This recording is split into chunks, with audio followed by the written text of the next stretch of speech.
Bom, pessoal, eu fiquei como combinado durante a aula.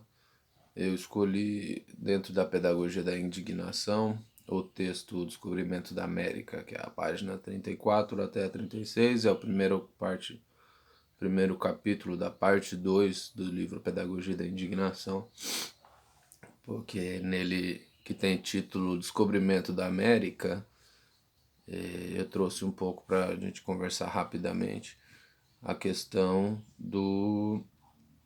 de como foi feito o período, né? O que eu acho importante do texto, que dá pra gente retirar aí também para outras discussões. O texto do Descobrimento da América foi feito pelo Paulo Freire em 1992, quando fez-se o quinto centenário, né? Ou seja, os 500 anos do descobrimento da América na visão espanhola, né? Na versão dessa história espanhola, que contabiliza o descobrimento como 1492 e não 1500 como nós brasileiros. Nesse texto, o Paulo Freire é interessante, ele traz um levantamento muito importante de não considerar descobrimento, né? Isso ele denomina conquista. E há outras correntes hoje também que trabalham com a ideia de conquista, como Todorov, Tsevan Todorov, e, e a ideia de invasão também, né? Que é muito compreensível. É interessante que no começo o Paulo Freire coloca que a primeira afirmação dele é a que o passado não se muda, né? Que se entende ele, recusa-se a ele, aceita-se ele, mas não muda ele. De fato não se muda ele, mas é possível transformá-lo no futuro, né? Entendendo que o passado também é produto do presente. E o presente seleciona elementos desse passado e superpotencializa eles, e é isso que determina mais ou menos a nossa história, digamos assim, padrão, normativa, né? Ou como as pessoas chamam a história dos vencedores, mas os vencedores não estão em todos os espaços também, né? O que é possível uma subversão histórica, uma subversão das interpretações também. Aí logo em seguida ele fala que não pensa nada sobre o descobrimento porque houve a conquista, né? Faz a defesa desse ponto dele. É interessante que ele diz uma frase, logo em seguida ele diz: o corpo e a alma da América, o corpo e a alma de seus povos originários, assim como o corpo e a alma dos homens e das mulheres que nasceram no chão americano, filhos e filhas de não importa de que combinações étnicas, o corpo e a alma de mulheres e homens que dizem não à dominação de um Estado sobre o outro, de um sexo sobre o outro, de uma classe social sobre a outra, sabem, o corpo e a alma dos, dos progressistas e das progressistas, o que representou o processo de expansão europeia que trazia em si as limitações que nos eram impostas, né?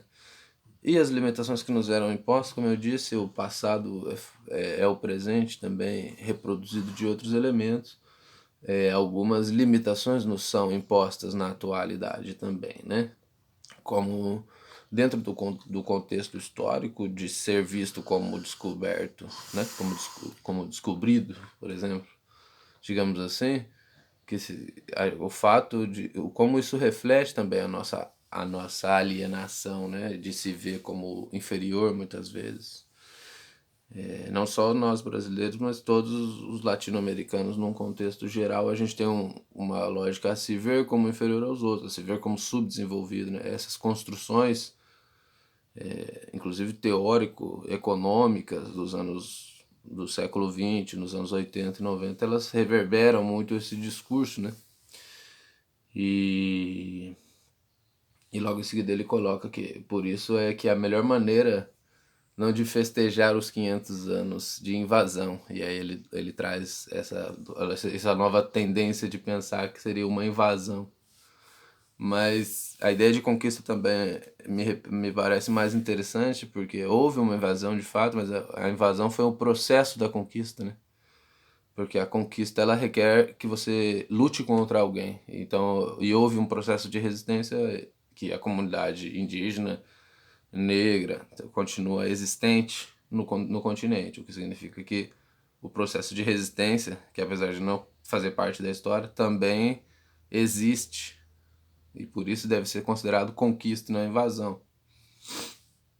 E a invasão é parte do processo de conquista, né? E ele diz, por isso que a melhor maneira não de festejar os 500 anos de invasão, não cruzando os braços diante dos festejos a eles, seria homenagear a coragem, a rebeldia, a decisão de brigar, a bravura, a capacidade de lutar contra o invasor, a paixão pela liberdade, de índios e índias, de negros e negras, de brancos e brancas, de mamelucos, que tiveram seus corpos rasgados e seus sonhos despedaçados e suas vidas roubadas. Aí ele bastante crítico, né, bastante ácido. E ele diz, eu comemoro não a invasão, mas a rebelião contra essa invasão, né? O que determina ainda mais a ideia de conquista mesmo. Né? Porque a conquista, ou seja, na conquista esses povos se rebelaram contra esse pressuposto da invasão. Né? Aí mais adiante ele vai dizer, a questão fundamental não está no que o passado passe ou não passe, mas na maneira crítica, desperta, com que entendemos a presença do passado em procedimentos do presente. Ou seja, né? Como que o passado ele tá dentro do presente sempre, principalmente esse contexto da história de colonização. Ela sempre nos leva a ser limitado. Né? E no final ele traz a ideia de que o futuro, aí fala o nome de Tupac Amaru, né?